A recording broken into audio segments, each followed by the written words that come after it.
wabil walidaini ihsana.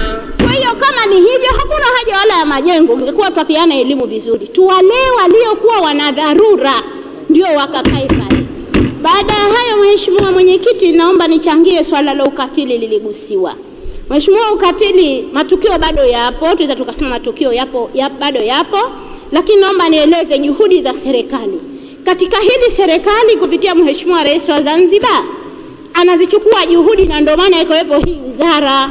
Hiyo ni juhudi moja. Lakini pia Mheshimiwa, baada ya kuona kwa nini kuna vitendo hivi vya udhalilishaji, changamoto ziko wapi, watu walibadilisha sheria, ikaja hapa barazani sheria miaka 30, hamna dhamana, zote zikawekwa hapa, zipo na hizo za kufanywa kazi.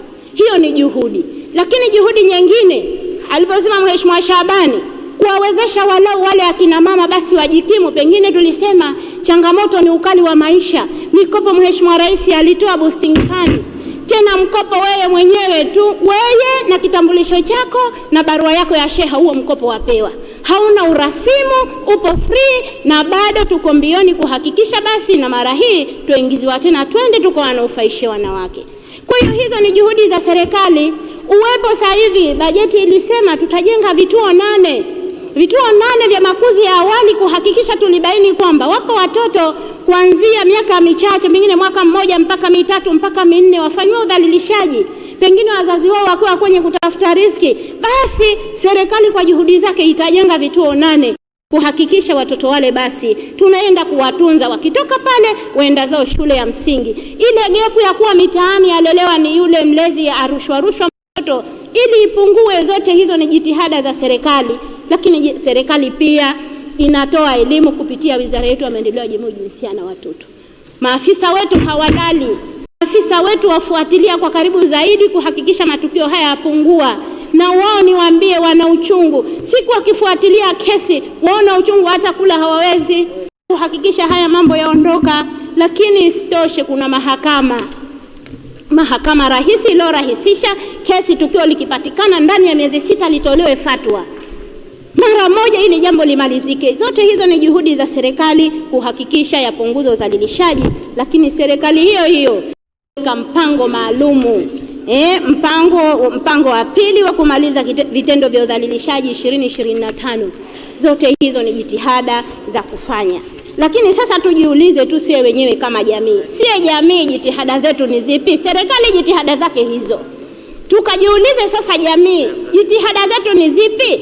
Twendeni kwenye jamii zetu tukaangalie. Utelekezaji wa familia imekuwa changamoto, talaka za kiholela imekuwa changamoto, mababa wamekuwa, baadhi ya mababa wamekuwa vikwazo, hawafai, sifa ya ubaba wameipoteza. Sasa hizo huku zote hizi, basi huku ije serikali ikwambie usiache mkeo, ije serikali ikwambie wewe baba wewe usibaki mwanao, ije serikali ikwambie wewe shughulikia mkeo Twendeni tukajiulize, bwana jamii, wapi serikali imefanya yake haya, ishaweka tayari mipango yake. Sisi kama jamii yetu ni yapi, majukumu yetu ni yapi, ili sasa tuhakikishe udhalilishaji tuondoa. Lakini kama hivi kila kitu serikali, hebu unaona polini serikali kubakantu, mkaoneshwe mie mtoto aliyefanywa udhalilishaji ni serikali. Akifanywa udhalilishaji baba yake, akifanywa udhalilishaji kaka yake, akifanywa udhalilishaji mjomba wake, akifanywa mwalimu. Ikishatokea hivyo sasa, muda wako umemalizika, na hofia kwa ukaniambia nimekupa kidogo. Kwa hiyo katika hilo mimi bora niliachie, wala uwanja wake ni mkubwa, sitaki niliseme. Lakini jamii tujitafakari, tujitambue, hatujataka kuondosha udhalilishaji.